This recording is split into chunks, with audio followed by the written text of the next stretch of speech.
आईटो convention के आज के इस कार्यक्रम में मंच पर उपस्थित प्रदेश सरकार में मेरे सहयोगी मंत्री श्री अरुण कुमार सिन्हा जी, दयाशंकर सिंह जी, भारतीय टूर ऑपरेटर्स एसोसिएशन के अध्यक्ष श्री राजीव मेहरा जी, उपाध्यक्ष सीएम नजीर जी, एसोसिएशन के सदस्य सचिव श्री रजनीश कैस्ता जी, संजय राजदान जी, उत्तर प्रदेश सरकार के प्रमुख सचिव पर्यटन श्री मुकेश मेश्राम जी, आयोजन समिति के अध्यक्ष श्री रवि गोसाई जी, देश भर से आए हुए सभी टूर ऑपरेटर्स, आयोजन समिति के सभी अन्य पदाधिकारीगण और उपस्थित भाइयों बहनों, भारत की आध्यात्मिक और सांस्कृतिक राजधानी के रूप में विख्यात देश के हृदय स्थल उत्तर प्रदेश में मैं आप सबका हृदय से स्वागत करता हूं। मुझे प्रसन्नता है कि लगभग 2.5 दशक के बाद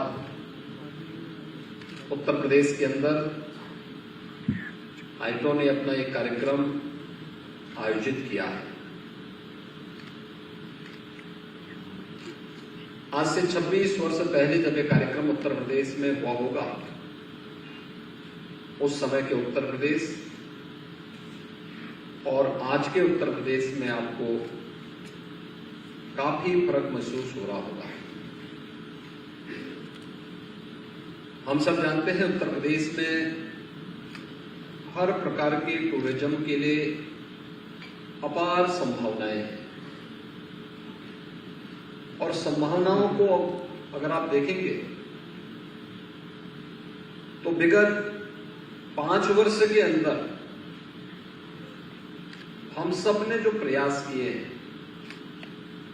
आदरणीय प्रधानमंत्री जी के मार्गदर्शन में, उसका परिणाम है कि डोमेस्टिक टूरिस्ट में आज उत्तर प्रदेश देश के अंदर नंबर 1 पर है।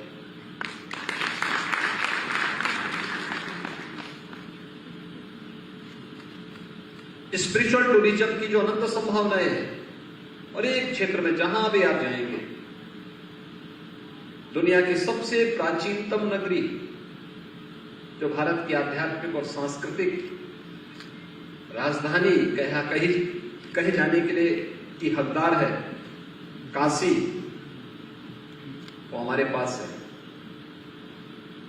और काशी में जाकर के हरेक श्रद्धालु और पर्यटक अपने आप ही हर हर महादेव के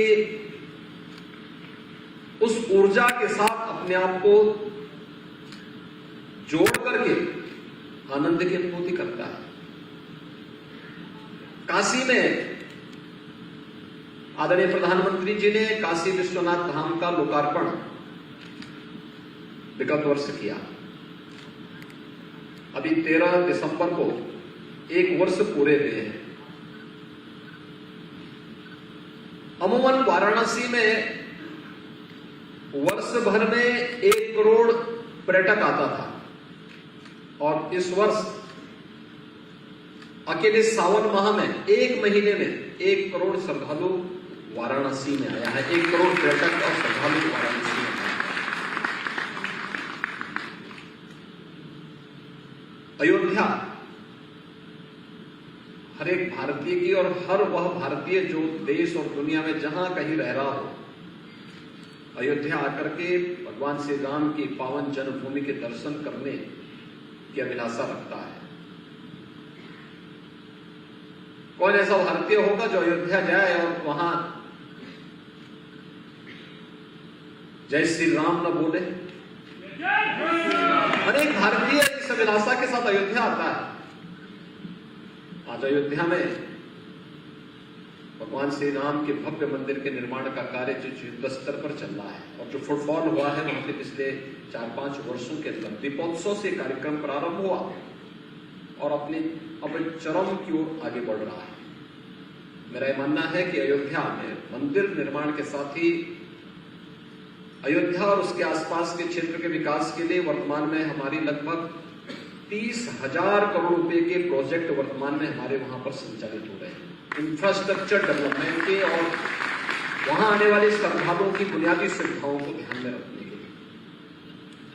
जब ये पूरे होंगे दुनिया की सुंदरतम नगरी के रूप में आपके सामने अयोध्या होगी और मेरा मानना है कि जितना पर्यटक वर्तमान में आता है इसका लगभग 10 गुना पर्यटक 2024 के बाद से अयोध्या में आता हुआ दिखाई देगा।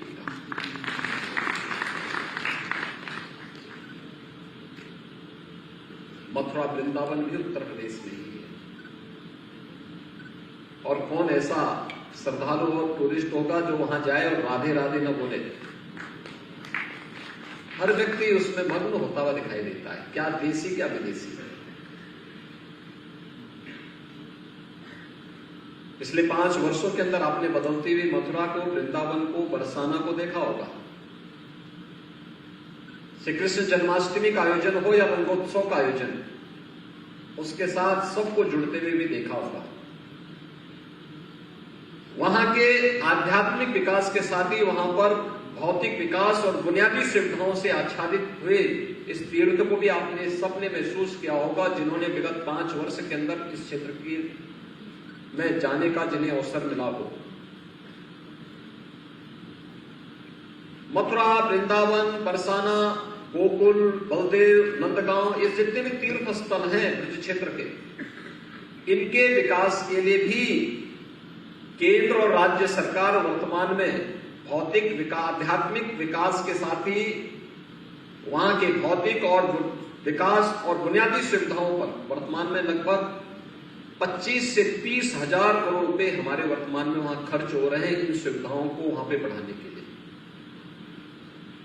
दुनिया की सबसे बड़ा सांस्कृतिक आयोजन जिस स्थान पर होता है, मां गंगा और यमुना का मिलन केंद्र संगम प्रयागराज, वह भी उत्तर प्रदेश में है और 2019 का प्रयागराज कुंभ जिसने भी देखा, जो भी वहां गया है, वह जरूर अभिभूत हुआ होगा। 24 करोड़ श्रद्धालु आए थे इस आयोजन में। 24 करोड़ श्रद्धालु किसी बड़े आयोजन के साथ जुड़े और कहीं कोई सामान्य भगदड़ की बात तो दूर, धक्का मुक्की भी नहीं हुई। सुरक्षा के बारे में उत्तर प्रदेश के अंदर अब चिंता करने की कोई आवश्यकता नहीं, वो बीते दिनों की बात हो चुकी है। आज उत्तर प्रदेश देश के अंदर एक सुरक्षित प्रदेश है। हमने इस क्षेत्र में बेहद ढेर सारे रिफॉर्म किए हैं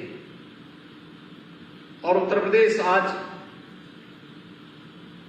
जहां इस दिशा में आगे बढ़ा है वहीं, यानी रामायण सर्किट हो या कृष्णा सर्किट या बौद्ध सर्किट, आदरणीय प्रधानमंत्री जी के इस विजन को इंप्लीमेंट करने का, व्यवहारिक धरातल पर लागू करने की कोई एक वास्तव में भूमि है तो वह उत्तर प्रदेश है। भगवान बुद्ध से जुड़े हुए 6 प्रमुख केंद्र भी उत्तर प्रदेश में ही है। उत्तर प्रदेश में चाहे वह भगवान बुद्ध ने पहला उपदेश इस धरती पर दिया था,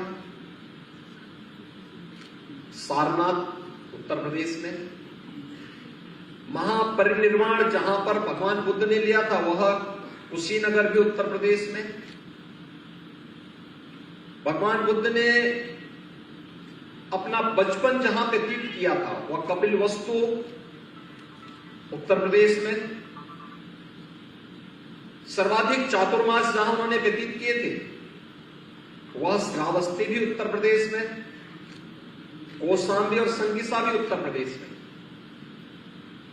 यहां के विकास के लिए भी डबल इंजन की सरकार पूरी ईमानदारी और प्रतिबद्धता के साथ कार्य करते हुए बौद्ध सर्किट को और अच्छे ढंग से पर्यटन मैप पर आगे बढ़ाने का कार्य कर रही है। कुशीनगर में हमारा अंतर्राष्ट्रीय हवाई अड्डा प्रारंभ हो चुका है। श्रावस्ती में हम लोग एयरपोर्ट का विकास कर रहे हैं। विकास की प्रक्रिया एक निरंतर आगे बढ़ रही है। उत्तर प्रदेश में आप लखनऊ, राजधानी लखनऊ में हैं, यहां से 70 किलोमीटर की दूरी पर भारत की पूरी वैदिक परंपरा को लिपिबद्ध करने की धरती नैमिषारण्य की मौजूद है। वहां के समग्र विकास को ध्यान में रख करके केंद्र और राज्य सरकार मिलकर के उन कार्यक्रमों को आगे बढ़ाने का कार्य कर रही है। भगवान राम ने जिस धरती पर सर्वाधिक वनवास के समय में अपना वनवास का कालखंड व्यतीत किया था, वह चित्रकूट भी उत्तर प्रदेश में। भागवत भूमि के रूप में जानी जाने वाली सुख तीर्थ भी उत्तर प्रदेश में। मां विंध्यवासिनी का धाम भी उत्तर प्रदेश में। अगर आप उत्तर प्रदेश के तराई के क्षेत्र में जाकर के देखेंगे तो वह आपको, या बिंद क्षेत्र में या बुंदेलखंड में जाएंगे तो वहां पर आपको इको टूरिज्म और हेरिटेज टूरिज्म का भी एक अलग ही आनंद देखने को मिलेगा। कौन ऐसा विदेशी है जो आकर के भारत आए और आगरा न आए? ये भी उत्तर प्रदेश में। तो टूरिज्म की जो अपार संभावनाएं उत्तर प्रदेश के अंदर है, उसको ध्यान में रख करके हम सब मानते हैं कि सर्विस सेक्टर एक महत्वपूर्ण सेक्टर है, जहां पर निवेश और रोजगार के माध्यम से ढेर सारे लोगों के जीवन में परिवर्तन लाया जा सकता है। और उस दिशा में राज्य सरकार ने केंद्र सरकार के साथ मिलकर के कार्य प्रारंभ किया है। इंफ्रास्ट्रक्चर डेवलपमेंट के जो कार्य चल रहे हैं, 6 एक्सप्रेसवे हमारे बनकर के तैयार हो चुके हैं, चालू स्थिति में है। 7 पे कार्य चल रहा है। इंटर स्टेट कनेक्टिविटी जो हमारे 54 स्थलों पर थी, वह सभी 4 लेन के साथ जुड़ी हुई है। देश का सबसे अच्छा रेल नेटवर्क उत्तर प्रदेश के पास है और सबसे अच्छी एयर कनेक्टिविटी भी उत्तर प्रदेश में है। आज हमारे 9 एयरपोर्ट क्रियाशील हैं, जिनमें 3 इंटरनेशनल एयरपोर्ट हैं। 2 इंटरनेशनल एयरपोर्ट पर हम कार्य कर रहे हैं। बहुत शीघ्र हम उनको भी क्रियाशील करेंगे, जिसमें एक अयोध्या में भगवान श्री राम की पावन जन्मभूमि अयोध्या में बन रहा है और दूसरा देश का सबसे बड़ा एयरपोर्ट जेवर में निर्माणाधीन है। 10 नए एयरपोर्ट पर हम कार्य कर रहे हैं। कोई सोचता ही नहीं था, पहले बुंदेलखंड जाने के रास्ते ही नहीं थे। आज बुंदेलखंड को हम एक्सप्रेसवे के साथ भी जोड़ चुके हैं और चित्रकूट में हमारा एयरपोर्ट भी बन रहा है। सोनभद्र में एयरपोर्ट का काम युद्ध स्तर पर आगे बढ़ रहा है। आजमगढ़ के नाम से लोग डरते थे, लेकिन आज आजमगढ़ को हमने बुंदेलखंड एक्सप्रेसवे के साथ में पूर्वांचल एक्सप्रेसवे के साथ में जोड़ा है और एयरपोर्ट का निर्माण भी वहां हो रहा है। अलीगढ़ हार्डवेयर का कितना बड़ा केंद्र, आज एयरपोर्ट के साथ हमने उसे जोड़ा है। मुरादाबाद रॉस आइटम के लिए जाना जाता है, आज वहां पर हम लोगों ने एयरपोर्ट की सुविधा उपलब्ध करवा दी है। 10 नए एयरपोर्ट हम लोग वर्तमान में बना रहे हैं, बहुत सी, जिसमें से 5 का हमारा एमओयू एयरपोर्ट अथॉरिटी के साथ हो चुका है कि उससे एयरपोर्ट अथॉरिटी उसकी देखभाल करे, उनको संचालित करे और जो भी बाकी खर्चा आएगा वह राज्य सरकार उसमें वहन करेगी। 5 पे हम कार्य कर रहे हैं, बहुत शीघ्र हम उसे भी क्रियाशील करने की दिशा में आगे बढ़ेंगे। देश का पहला वाटरवे वह भी हल्दिया से वाराणसी को जोड़ चुका है और इसे प्रयागराज तक विस्तार करने और इसे अयोध्या तक भी आगे ले जाने की तैयारी हमारी चल रही है और भारत सरकार के साथ इस कार्यक्रम को हम आगे बढ़ा रहे हैं। बुंदेलखंड में भी आपने देखा होगा, उत्तर प्रदेश टूरिज्म ने जो आपके सामने प्रस्तुत किया बुंदेलखंड के किलों के बारे में आदरणीय प्रधानमंत्री जी के मार्गदर्शन में, उसका एक अलग ही सर्किट का निर्माण का कार्य चल रहा है। उस पर हम लोग युद्ध स्तर पर उस कार्यक्रम को, वहां की पॉलिसी को लेकर के आ रहे हैं। ऐसे ही आप हमारे इन क्षेत्रों में आएंगे जो नेपाल से सटे हुए तराई के जनपद हैं, इको टूरिज्म के कितने अच्छे सेंटर हैं। वहां पर अगर हम देखेंगे प्रकृति का अपना ही का अलग आनंद है। विंध्य क्षेत्र में अगर आप जाएंगे तो वहां का अपना एक अलग ही आनंद है। और इसलिए आप सभी जो देश भर से आए हुए टूर ऑपरेटर्स से मैं इस बारे में कहूंगा कि इस सेक्टर के लिए सबसे बड़ी आवश्यकता होती है सबसे पहले सुरक्षा का। आज के दिन पर उत्तर प्रदेश की सुरक्षा और कानून व्यवस्था देश के सामने एक नजीर है और इसलिए सुरक्षा की सबसे बेहतरीन गारंटी कोई दे सकता उत्तर प्रदेश दे सकता। दूसरा, कनेक्टिविटी उत्तर प्रदेश की सबसे बेहतरीन है। बेहतरीन इंफ्रास्ट्रक्चर के माध्यम से हम इन कार्यक्रमों को आगे बढ़ाए हैं। हम लोगों ने तो टूर ऑपरेटर्स को भी और अन्य तमाम संस्थाओं को हमने आमंत्रित किया, आइए हमारे यहां इन सभी सर्किट को आप जोड़िए, थोड़ा हेली सेवा के साथ इन्हें जोड़ने की कार्रवाई को बढ़ाइए। हम इसमें सहयोग करेंगे, हर प्रकार का सपोर्ट राज्य सरकार करेगी। इसे इस दिशा में प्रयास किए जाने की आवश्यकता है। और प्रदेश ने हर एक स्थान पर पर्यटकों के रहने, उनके अन्य सुविधाओं की दृष्टि से hotel, restaurant, market, multi level parking और अन्य विकसित करने की दिशा में जो प्रयास प्रारंभ किए उसके लिए हमारी पॉलिसी है, कार्य उस पर लगातार कार्य किया जा रहा है। और मैं चाहूंगा कि सुरक्षा और कनेक्टिविटी के साथ ही हमारी टूरिज्म की बेहतरीन पॉलिसी आज के दिन पर उत्तर प्रदेश के अंदर है और इस पॉलिसी के अंतर्गत किसी भी सेक्टर में निवेश किया जा सकता है। आज जिस संस्थान में हम कार्यक्रम आयोजित कर रहे हैं, यह हमारी पहली इन्वेस्टर समिट जो 2018 में हुई थी, वहां उस 2018 के एमओयू के आधार पर आपका ये कन्वेंशन सेंटर स्थापित हुआ है। ये अपने आप में मॉडल है। 2018 में हमारे साथ जो एमओयू हुआ, आज यहां पर 26 वर्ष के बाद आपको जब लखनऊ आने का अवसर प्राप्त होगा इस ऐतिहासिक नगरी में, तो इस कन्वेंशन सेंटर का आनंद भी आपने पहले लिया है। मैं स्वयं भी यहां पर पहली बार आया हूं आपके साथ, कम से कम आप ही के बहाने मुझे भी 18 के अपने एमओयू का एक व्यवहारिक धरातल पर उतरे हुए संस्थान को देखने का आनंद की अनुभूति और भी हमारे आनंद को दोगुना कर देता है। और इसीलिए आज के इस अवसर पर मैं आप सबको आमंत्रित करूंगा। उत्तर प्रदेश अपार संभावनाओं वाला प्रदेश है। उत्तर प्रदेश में निवेश की अनंत संभावनाएं हैं और अपने हर इन्वेस्टर पार्टनर को पूरी सुरक्षा की गारंटी भी उत्तर प्रदेश के अंदर है। पूरी प्रक्रिया बिना किसी मानवीय हस्तक्षेप के, कोई भी प्रक्रिया होगी बिना किसी मानवीय हस्तक्षेप के आगे बढ़ेगी। निवेश के लिए कोई आवेदन करेगा तो निवेश मित्र पोर्टल उसके लिए तैयार है। निवेश मित्र पोर्टल पे उसने आवेदन किया, अपने आप ही 350 से अधिक जो औपचारिकताएं विभिन्न कार्यालयों में होती है, जिसके लिए पहले कार्यालय में व्यक्ति को भटकना होता था, उसको कहीं जाने की आवश्यकता नहीं, अपने आप ही वहां सारे कार्यक्रम अपने आप ही होते हुए दिखाई देंगे। ऑटो मोड पर सब कार्य होते हुए दिखाई देंगे। आपसे बीच बीच में कुछ क्वेरीज पूछी जा सकती है, उसका जितनी जल्दी जवाब देंगे उतनी जल्दी वो प्रक्रिया आगे बढ़ जाएगी।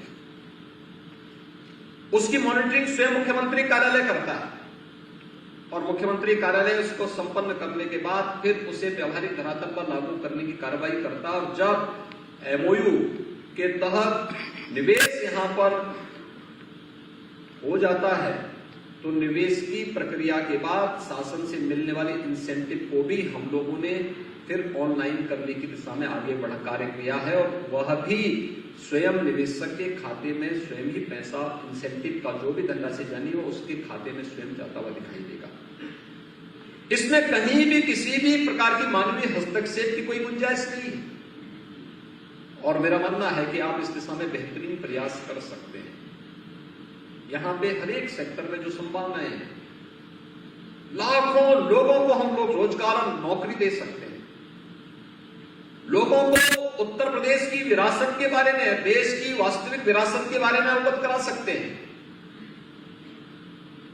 देशी और विदेशी दोनों प्रकार के पर्यटकों को उत्तर प्रदेश के अंदर आमंत्रित करके न केवल उत्तर प्रदेश की बल्कि देश की जीडीपी को बढ़ाने में भी अपना योगदान दे सकते हैं। और इसके लिए मैं आप सभी टूर ऑपरेटर्स का उत्तर प्रदेश में स्वागत करता हूं और मुझे विश्वास है कि यूपी टूरिज्म के साथ मिलकर के आप इस दिशा में जो भी सार्थक प्रयास करेंगे, राज्य सरकार इसमें भरपूर सहयोग करेगी। आप सबने अपने इस कन्वेंशन के लिए उत्तर प्रदेश को चुना।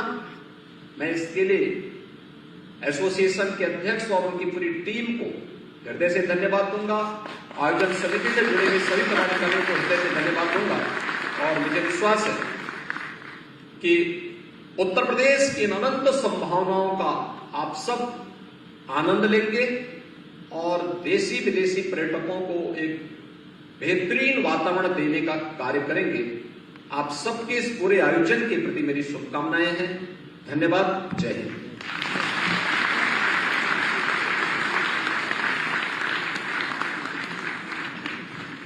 बहुत बहुत शुक्रिया जी।